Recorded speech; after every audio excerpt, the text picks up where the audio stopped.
This program contains true stories of rescues. All of the 911 calls you will hear are real. Whenever possible, the actual people involved have helped us reconstruct the events as they happened.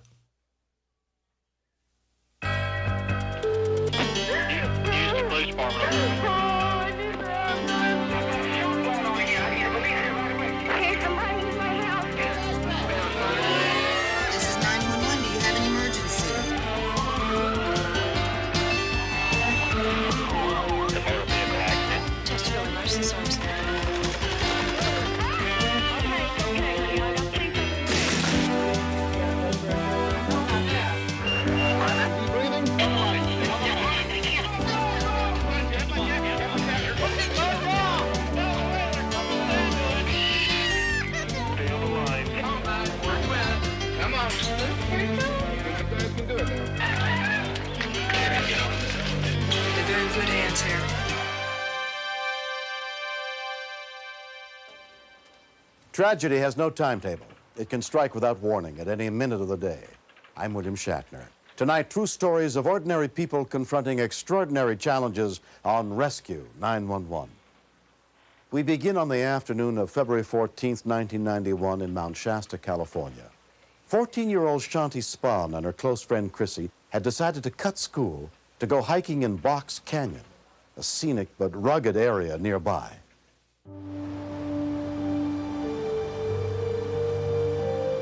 Box Canyon is vertical walls of up to 100 feet and more. It's a very dangerous place. Me and Chrissy left school and found this trail and decided that we'd try to get to the bottom. There was a nice little river. We could just go sit there and just talk. Chrissy, I don't know if I want to do this. Come on. We kept walking, and it seemed like a long time. And we didn't have any problems until we got to this area where there was just really big rocks and there was nowhere else to go.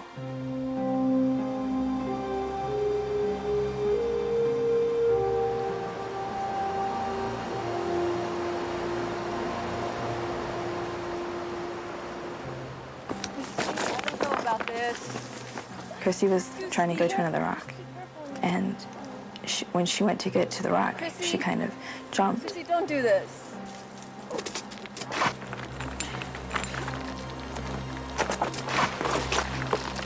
Chrissy! What? Chrissy! Ah! Chrissy! Chrissy! Chrissy! The whole time, I was calling her name to make sure she could hear me. I just kept yelling for her. And then she started calling my name out. Chrissy, I'll be there. I'm almost there, Chrissy. Chrissy! Chrissy!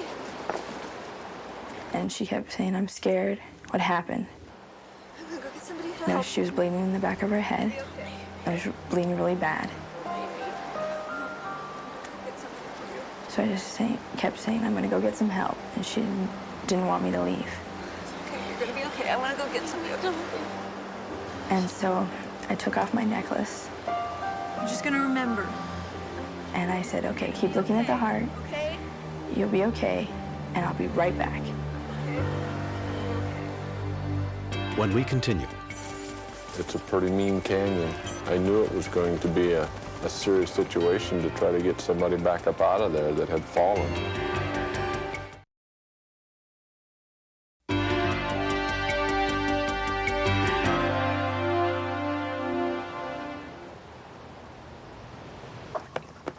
Hey, guys! Gus Oros and his friend were relaxing at a nearby lake. Girl came running across the road, screaming frantically. She was all dirty and she looked really scared. And she'd said my friend had fallen into the canyon. She fell off the cliff over there. You know, we just jumped up with that and hesitance and followed her, you know, into where she was going. 911 emergency. It's an emergency. I don't know how old she is, but a girl fell down Box Canyon Dam, and she can't move. Her head's bleeding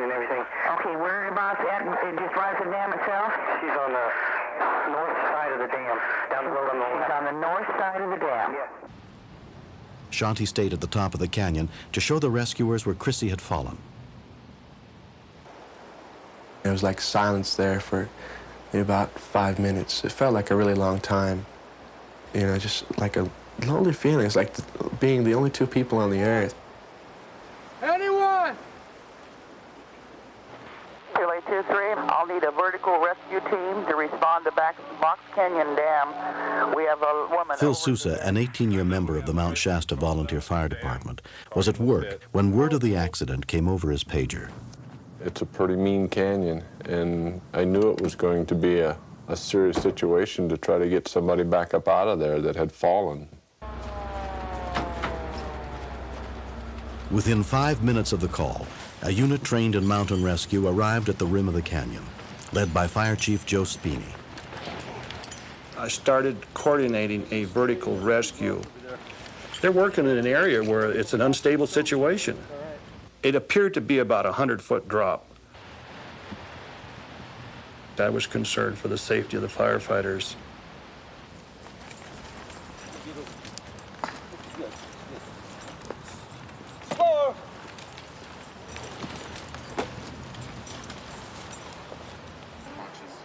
At the scene, paramedic Angelo Banos examined Chrissy. I was concerned that she might have a spinal injury also, and the wrong move at any time could sever the spinal cord and cause paralysis. Chrissy? I requested a helicopter be dispatched to give us another option. One of my volunteers, Warren Brooks, came up and approached me and said, "Joe, we think that's Phil's daughter. If it was his daughter, it was going to be a traumatic situation." I went to the fire chief to find out what he wanted me to do. That's when the chief hollered at me to where was I going and to wait a minute, and that's when he came up. And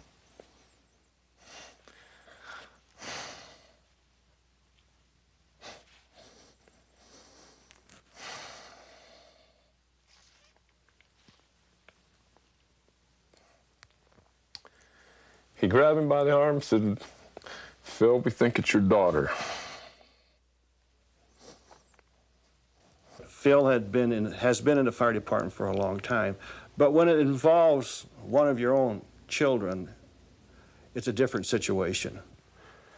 To all of a sudden have them tell you that we think it's your kid in one of the worst situations that you've witnessed in the 18 years that I've been in the department. It's a real scary situation. Hang on, all right, listen. And I told him, I said, "Joe, I have to go down there."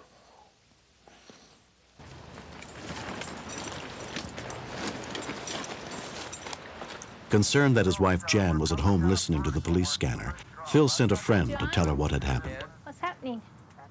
Sit down. And when he said, sit down, this call you're listening to, we think it's Chrissy in the canyon. Part of me kept saying, no, it can't be, she's at school. It's like I denied that it really was her, I think. The Mercy Hospital air ambulance arrived within 25 minutes, piloted by Bruce Rickey. The accident took place in probably the worst section of Box Canyon that it could have possibly happened. When you first look at it, you can't believe that somebody would have fallen off there and be able to survive. Because of the nature of the canyon, landing sites were non-existent for the most part.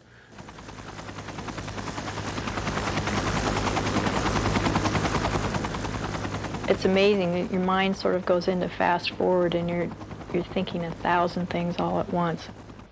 I thought I might be saying goodbye to my daughter that day.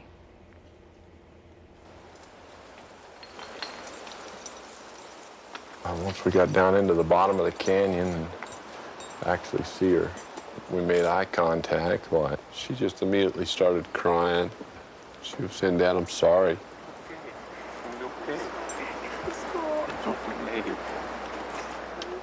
I didn't expect to see her all her arms and legs intact. After coming off of that wall like that, It was a relief to see her in one piece.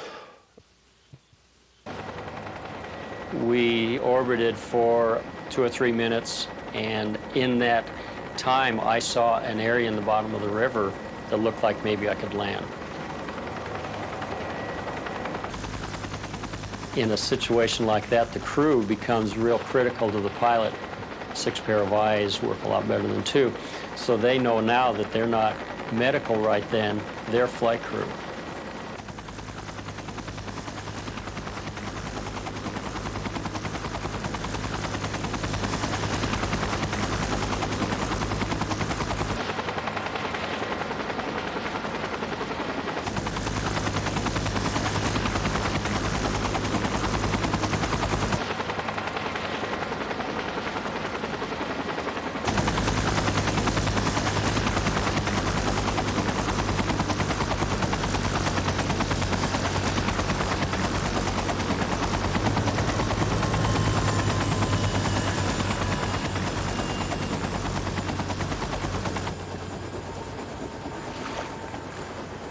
When you take 6 or 7 people trying to carry an individual in a Stokes like that, if you haven't experienced it, it's a rough chore.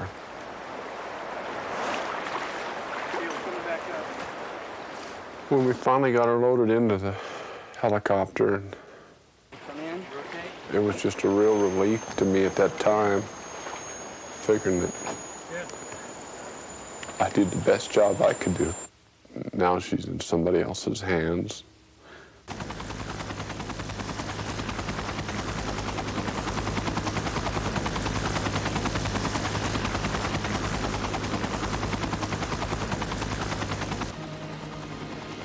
Chrissy Souza was treated for a fractured skull, broken leg, and numerous cuts and bruises. But miraculously, there was no spinal injury. 5 months later, she has completely recovered. After that fall and everything, I never thought that I would come out of it. Yeah. What part are you going to? I guess I figured maybe I'd be in a wheelchair or somehow severely damaged. Just at the moment of falling, you don't think about even surviving it, I guess. The heart has... I thought it changed our friendship at first, but we had like this bond type thing where, I mean, everyone knew and you could just like see, kind of tell that we had shared something that you just can't forget.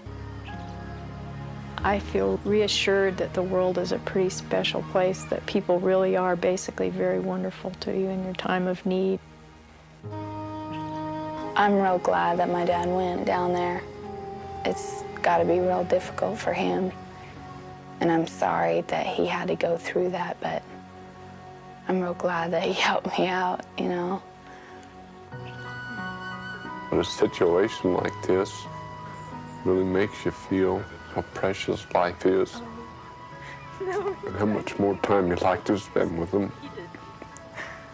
Because it could have been a real disaster. Thank you. Next. I had tried to stop them and warn them as to how dangerous it could possibly be. But as little kids will be little kids, they don't always choose to listen to what you tell them.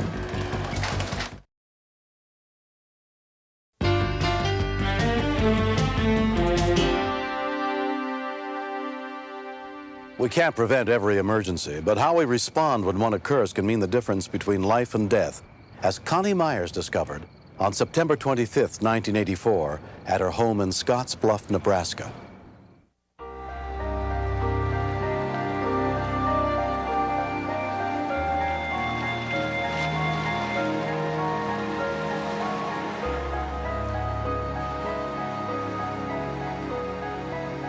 Jamie and I had taken my husband to the airport so that he could go to one of his annual meetings. Hey, honey, are you going to stay out and play for a while? I knew that in a few minutes we would be leaving again because as soon as the bus arrived home with David, we were planning to go out and have supper together.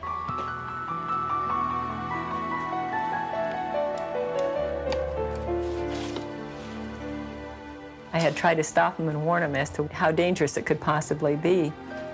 But as little kids will be little kids, they don't always choose to listen to what you tell them.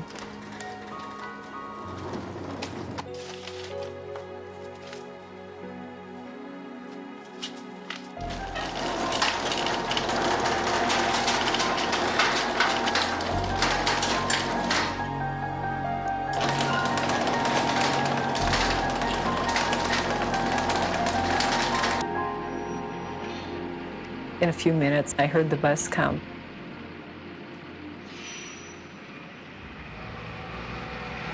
Eight-year-old David was just coming home from school.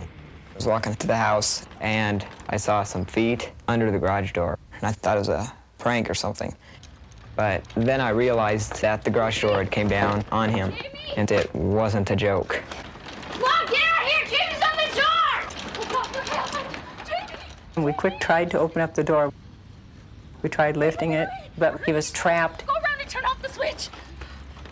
His body was already turning purple and blue, and he was cold. It's one of those things you don't realize if just a couple minutes have passed, or maybe it's been 5 or 10. David ran around and punched the door from the inside. It won't work! It's not going! And got no response. I don't think he's breathing! The remote control that was laying beside James did not respond. Connie called the nearest fire station. Scottsbluff Fire Department. Scottsbluff fire rescue units were immediately dispatched to the scene. An ambulance was also sent. I felt like I had to help James and get that garage door up. Out of frustration, I kicked the door. Something must have loosened up, and it opened.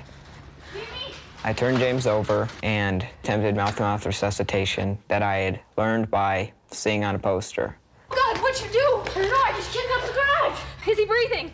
Neither one of us had had any official training in giving artificial respiration. Is it doing anything? We really weren't getting any responses of any kind. I almost didn't know what to do. I just knew that he had to have oxygen, that would be critical. He's not breathing.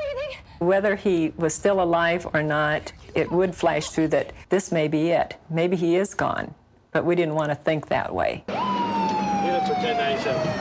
Hold short of the driveway there. Within 4 minutes of the call, firefighter EMTs arrived on the scene, led by Captain Dan Murphy. When we found the child, he was laying on his back in the driveway just outside of the garage. He's been unconscious for about 5 minutes. We began doing our primary assessment. His coloration did indicate that there had been some oxygen starvation. Not knowing how long he had been in the garage before someone had discovered him, very definitely a serious situation. Within a few minutes, Valley Ambulance arrived to transport the boy to the hospital. Get him situated here. Ready to roll. At all. He's just not moving anything. His treatment was continued by EMT Doug Carroll. Jamie? He was having what looked to be some type of seizure activity, which was concerning me. There's a lot of things going through my mind. You know, if we had brain damage, if we had a neurodeficit, I really didn't know if he was going to make it or not. It was like being in shock. I mean, 1 minute Jamie was fine and happy and running around, and now within minutes we were wondering if he was going to be alive. Sherry, can we get some vitals right away? Put him on a monitor. The monitor looks good. Jamie was examined at Regional West Medical Center by Dr. Catherine Collins. He had a crush injury to his chest, and he had suffered a brain injury from lack of oxygen and from increased pressure on the brain. Shine the light in. They kept getting reports that he just wasn't stabilizing. When Jamie was finally stabilized, he was placed in a drug-induced coma to try to reduce the swelling and pressure on his brain. His father, Joe Myers, rushed to the hospital as soon as he learned of the accident. We were asking lots of questions. Well, is he going to be okay? Is this life-threatening? What are the chances like that? And we weren't getting any real positive answers. Matter of fact, kind of negative. I refused to leave the hospital. I didn't even want to come home and check on anything. I felt that I wanted to be there if anything happened whatsoever. After 36 hours, Jamie was brought out of the coma. Tests soon revealed that he had suffered no permanent brain damage.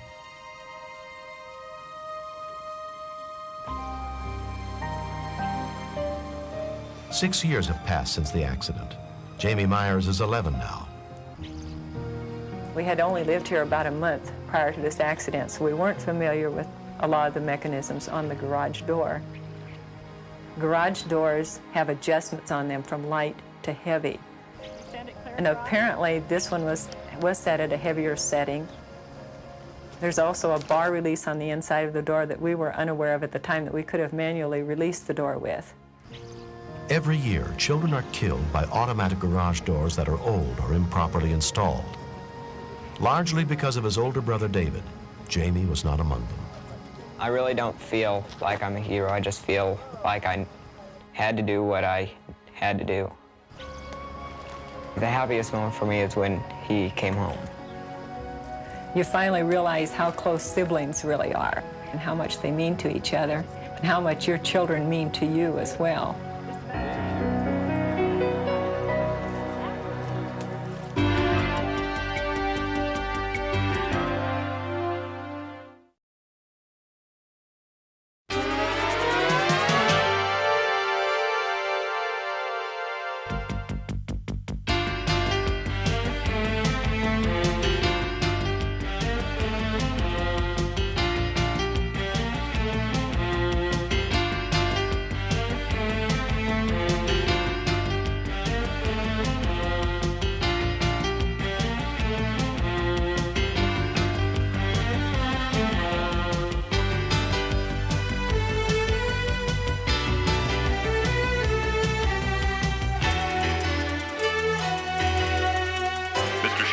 Step out of the car,